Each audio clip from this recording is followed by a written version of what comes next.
Good morning, Lakeside. My name is Mark Lewis. And my name's Aiden Rose. Guys, do you have what it takes to be Mr. Lakeside? Anyone in the 8th through 12th grade can sign up for this not-too-serious bro pageant held March 8th on Friday night. Sign-up forms in the office. Ms. Hammond in room 306 has the office pickup info. The packets are due March 1st.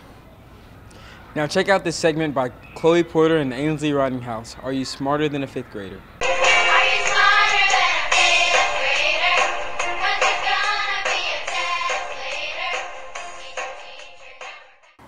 The moon.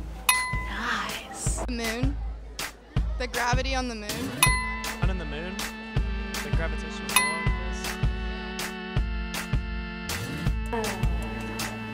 Arizona, Colorado, Utah, and New Mexico. Woo! Oregon, Maine, and Florida. Utah. Is it North Dakota? North Dakota and South Dakota. Let's go.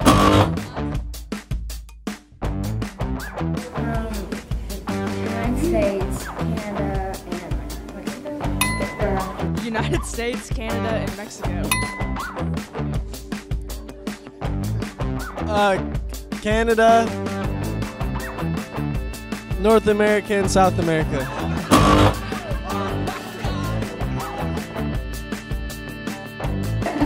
there's 6. All right. I don't know, like 6. 5.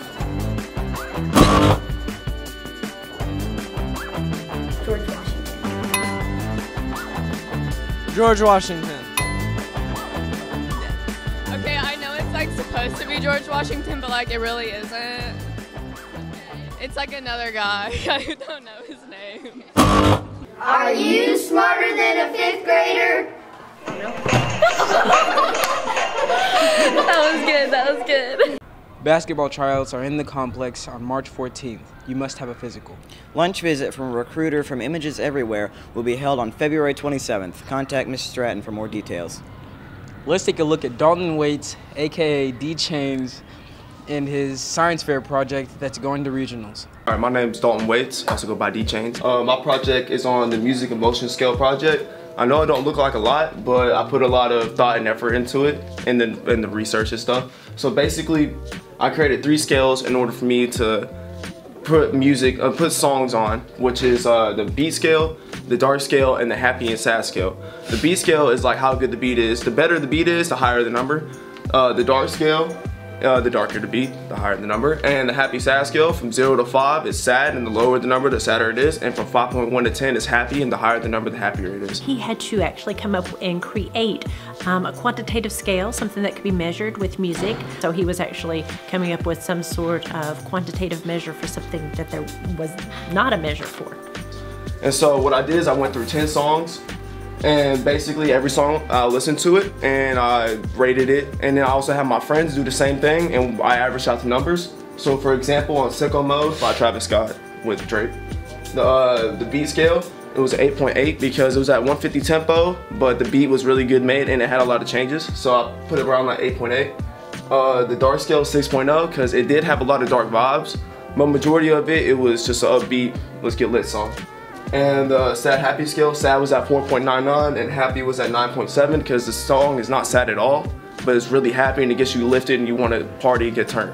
Dalton is so passionate about music. I guess what stood out to me was just, he was just trying to find a way to see how everyone relates to it differently but yet the same. He knows it's so important to society and emotions. He was just looking for some sort of connection. Music has been around my life since I was born. And growing up to it, I've seen the downfall and the uprising of rap music, and I figured that, like, you know, if I could find a way how they make patterns within modern music, like how can they make a signature sound, and I figured that if I could learn a way to utilize it for my own advantage and make a signature flow while still keeping my sound, I feel like a lot of people would mess with my songs, and that can get me streaming higher and I can become more premier as an artist. And now for our RAM report with Chase Hartsell.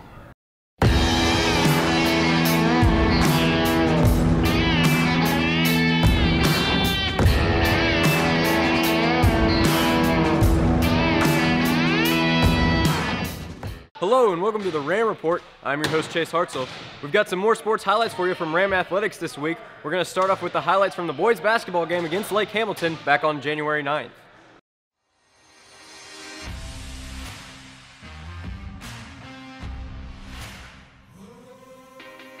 Here we see Taz Glover pull up for the baseline jumper. In addition to his scoring efforts, Glover totaled 3 steals and 2 rebounds. He also showed off some elite defensive skills as he rejected SC Top 10 featured player Mondo Watkins on the way to the rim. This would not be the last time these two players met. Moving ahead, in the middle of this game, AJ Winfrey hit some nice jumpers, including this 3-pointer off the assist by Sawyer Lamb. And now we see Lamb pull up for a 3 of his own. At the end of the night, Lamb had totaled 16 points along with 7 rebounds and 2 assists.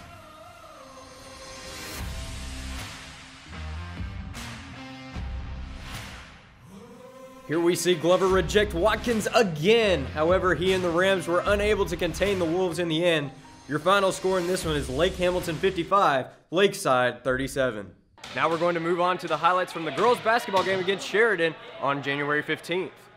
Best dude on you right now. You gotta come on. I'm never calling that again. You can't look. Now last time you came to help off of them. You're not helping them.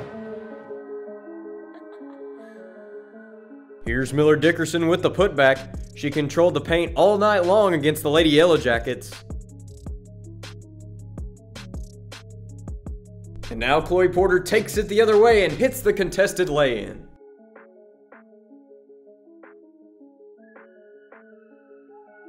And now here's Lindsay Davis hitting a pair of 3s for the Lady Rams. She was dominant from beyond the arc in this one.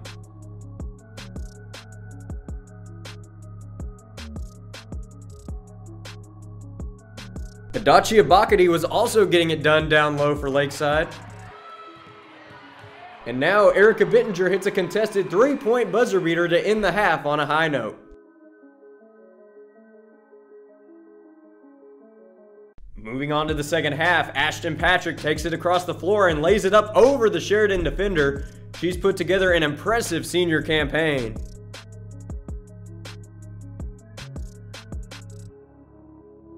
And here, Erica Bittinger drives right through the Sheridan D for the lay-in. The Lady Rams put on a good performance, but fell short in this one. Your final score is Sheridan 63, Lakeside 46. And to close out today's show, we have the highlights from the boys basketball game against Sheridan on January 15th.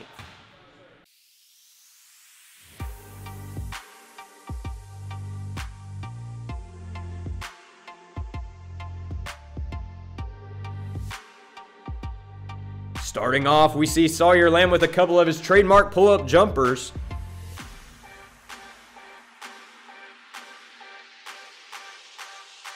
And here we see Taz Glover reject the 6'6" Tyler Cacciatore on the way to the rim. Glover's been on a defensive roll as of late. Now we see AJ Winfrey getting some work done in the paint.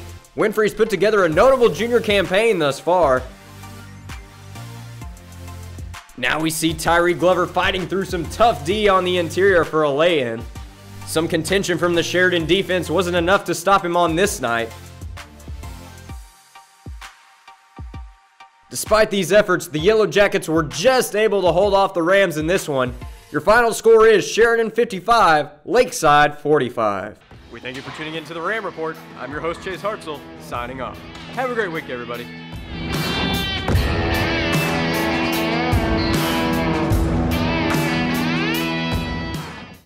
Have a great week, Lakeside. See you later. Let's see.